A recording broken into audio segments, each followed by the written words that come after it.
Shalom Ubracha, nous poursuivons avec la 5e Mishnah, Mishnah He. Toujours concernant le srach, la Mishnah nous enseigne le din Chavile Kash, celui qui va prendre une botte de foin, de la paille attachée ensemble, ou bien Chavile Etzim, fardeau de bois. Mais du bois qu'il a attaché, la cache, la paille, peut servir de srach. Le bois peut aussi servir de srach, puisqu'il a poussé sur le sol, il n'est pas Mekabel Touma. Donc on pourrait théoriquement même poser un fardeau de bois ou une botte de paille de foin sur le srach, ou encore Chavile Zradim, un tas de joncs. Est-ce que c'est kasher ou pas? La Mishnah nous dit non. En mesachechim ba'em.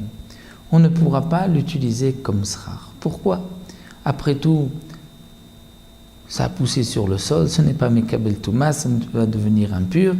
Donc pourquoi on ne peut pas s'en servir? Le Barthénora nous explique.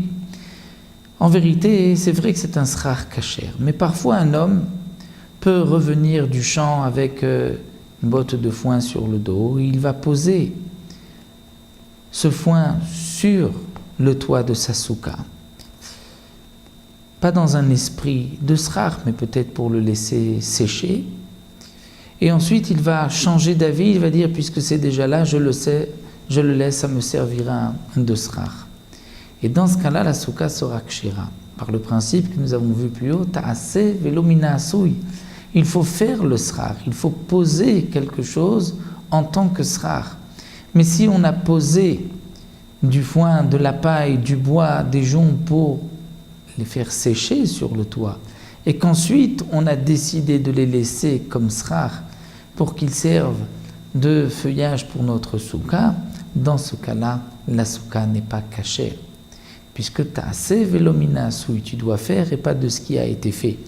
Donc le Tana nous enseigne ici que dans le fond, même si c'est un srach qui est kasher, mais il y a là une gzera, un décret, une crainte. Peut-être qu'un jour on va poser un fardeau de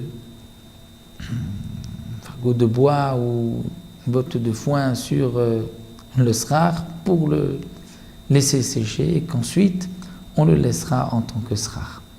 Donc même dans le cas où on a posé dès le départ pour que ce soit un srach, ce n'est pas caché. Mais dans le cas kulanchi tiran, si on a défait les nœuds, dans ce cas-là c'est caché, puisque si on a défait les nœuds, dans le cas bien sûr où on avait posé cette botte de foin comme srach, et comme nous l'avons vu, ce n'est pas caché à cause de la xéra, de peur que, dans ce cas-là, si on a détaché le lien qui retenait tout ce foin, la souka est kshira, il n'est pas nécessaire non plus de bouger le foin, ce n'est pas ta'ase velo mina asui, puisque le srach est kasher. Le problème c'est par rapport à la xéra. Bien sûr, dans le cas où on a posé ce srach pour le laisser sécher et qu'ensuite on décide de le laisser comme srach, là, même si on a détaché le lien, la ficelle qui est rattachée, tout le foin ou tous les joncs, ce n'est pas kasher pour le même principe ta'ase velo mina asui. Mais si ça a été posé en tant que srach, le problème c'est une xéra, de peur que en coupant le lien il n'y a plus de xéra et c'est kasher. Malgré tout, le Tana poursuit, nous dit vechulan ksherot la defanot.